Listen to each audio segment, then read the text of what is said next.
What up, guys? Thank you again for tuning into Boss Bitch Tips. And today's video is called How to Keep the Upper Hand in All Relationships. You know, relationships can be real tricky. You know, the more people care about you sometimes, the more they'll do to make you feel whatever way that you made them feel. If you made them feel disappointed, they'll want to retaliate, make you feel bad for that, you know, sometimes. Or sometimes they misunderstand and misinterpret things because they're so emotionally invested in you. And sometimes you do the same thing. And to be a boss bitch, for real, you have to understand people. And you understand people better by understanding yourself. And sometimes the way that your mind can do things that sabotage great relationships. And so you need to tune into the fact that we have the ability to kind of be real emotional about things that really don't need to be that way. We make things much more complicated, and relationships are necessary. There's no way around them. You know, you want to feel connected, you want to cultivate the great ones, and you want to get rid of the ones that are meaningless. But as we go through this thing called life, we have to interact with people. And sometimes in order to get to the places that we want to get to, like, you know, making a certain amount of money, or just becoming the kind of person that we want to be via schooling, you know, having teachers, having mentors, having bosses, working with artists, you know, whatever. We need people. And the better you know how to deal with people and their emotional baggage and their idiosyncrasies, the more equipped you'll be to be able to keep the upper hand. So let's get into it.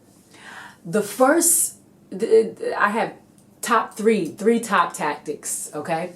And the first tactic to keep the upper hand in all relationships is to rely on people as little as possible. You can't do everything. You can't be everything. You can't know everything. But what you can do is you can, for your own advancement, for your own gain, and for where you're trying to go, you can make sure you are at the highest level that you can go for yourself. All right. If you know that if you know that you have the time, the energy, and the resources to learn a skill, but you don't feel like doing it, you know what I'm saying? Then you're basically allowing yourself to remain indebted to somebody else who has that skill that benefits you, but you really don't want to take the time to learn or cultivate. So you have to deal with the way they feel about you personally. And sometimes they don't like you. Sometimes there's nothing you can do or say to make them like you. Sometimes they like you when you don't like them. And, you know, you don't know how to deal with that energy because you don't really know how to deal with people in that way. And so you sabotage growth, or you sabotage advancement because you need them. But because you're indebted to them, you're kind of ebbing and flowing with whatever way, with whatever energy that they're giving off to you. So don't put yourself in that situation. Boss bitches don't remain in situations where they don't absolutely need somebody else's skill to get them further, or somebody else's resources or something else. If they can do it, they do it. They put in the hard work, they put in the time, and they learn, you know, how long is this going to take? How much of an investment is it going to take for me to, you know, master this, or to get good at that, or to be able to get my, you know, navigate my way through this so that I don't have to rely on unnecessary people, you know. And the less you rely on people, the more the people who are in your life are in your life because you guys are compatible. And what better way to know that than to know that you don't need them? And when we know that we don't need a person to help us along the way, we're much more discriminating. And I think discrimination is necessary in certain situations because, you know, people, we're energy, and we leech that energy off to each other. And if it's a negative energy, or, you know, it's a vibe that doesn't serve your best interest, you're going to be uncomfortable and try to figure out ways to deal with it. And eventually you're going to keep yourself on the same level that they are, because the more you spend time around that, the more you become a vibrational match to it. So rely on people as little as possible by bettering yourself when you can and how you can. The second tactic is If they're important to you, make sure you don't reveal your high level of investment. If they're important to you, don't show your whole hand. Don't show your cards to the point where it's like they know it. Because not everybody is mature enough to be able to deal with your emotional investment in them. Some people take advantage of that. Some people, they see it as power and they know that they have the upper hand, and so maybe they're not really feeling good or positive or powerful in other parts of their life. So when you reveal how much you're into them and how much you want their approval and how much you're team them, sometimes they don't deserve it. Sometimes they completely take advantage of that emotional vulnerability that you give off. So when we care, we're vulnerable. And keep that in mind, because some people will use it to their advantage, which usually is your disadvantage, you know? And then you're going off to the side, licking your wounds, trying to figure out how to deal with this and how to play their game and how to retaliate and all that stuff. When if you just pull back your energy, I'm not saying feel less. I'm just saying reveal less. You know what I'm saying? And don't put yourself in situations where you show your hand, because a lot of us have those parts of us that we're not too proud of. You know, the ego-driven parts that just want to make somebody crawl or beg or see how much we mean just for ego's sake. Has absolutely no substantial value, or won't do anything but stroke our ego.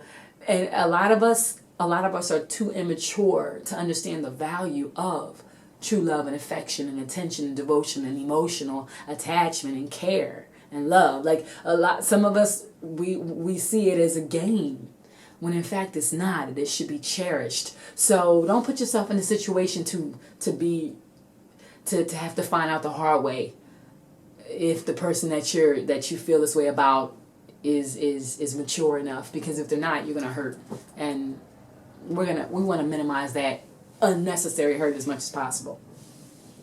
And the final tactic to keeping the upper hand in all relationships is to keep people human. See them as they are, not through your wanting or emotional attachment tinted goggles. I wrote that down, so I'm looking down.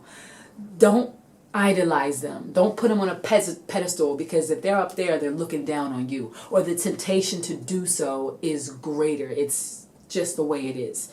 So don't put yourself in a situation where you're constantly seeing them. Oh my God, look at what they did. Oh, they're so special. Oh, they're how could I get somebody like you? Why would somebody like you want to be with me? I don't deserve you. All the things that we say when we don't really feel good about ourselves as much as we should, or we don't value or appreciate what we're bringing to the table as much as we should. It should be a 50-50 situation always. I don't give a shit what you look like. I don't give a shit how much money you got in the bank. I don't give a shit what their prospects are, how many degrees they have, yada, yada, yada, whatever. Because you want to be with somebody who is just as compatible with you as you are compatible with them. And you want to be with somebody who reminds you that you are just as valuable to them as they are to you. And if you see them as humans and you see them as equals, that Cocoa for Cocoa Puffs and that Gaga thing will kind of fade, because you'll be looking at them like, you know what, yeah, I'm bringing something to the table, and so are they. Oh, they're not perfect. They're flawed, just like me. They have, they have insecurities. They have emotional issues. They have a past, like we all do. And the problem when you kind of don't see them for their human capabilities is that usually when they do something that really hurts you, you are like knocked out. Like you're just like, whoa, I can't believe they would do.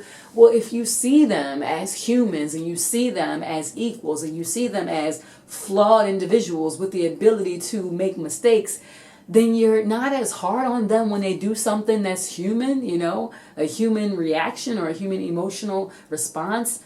And you give them the same feeling that, hey, we're both the same. and you keep it honest and you keep it real and you keep it open and you keep your eyes looking at them and say, it's great to acknowledge the greatness that they are. But it's more detrimental to see them in a way that's superhuman, because when they do something that's very human, you're in for a pretty big rude awakening.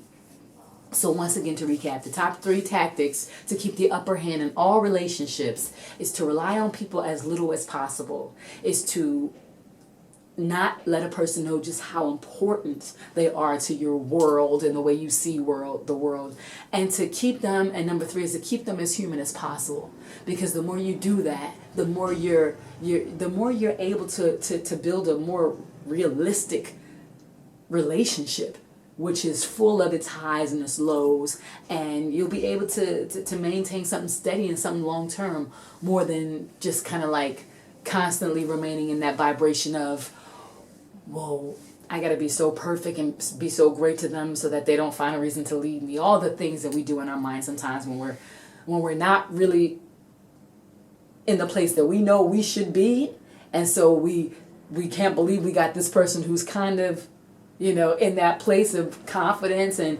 self-assuredness for themselves, and you want to be there when in fact you should be there by yourself, because you'll attract people and you'll feel worthy of people like that. Once again, it's your girl Phoenix Novell from Boss Bitch Tips. If you have any questions, topics, or comments, make sure to email me at asktheboss, ASKTHEBAWSE @gmail.com, and I'll be sure to cover your topic or just get back to you. If you like the video, click like and click subscribe so you know when I post videos all the time, okay? Peace out.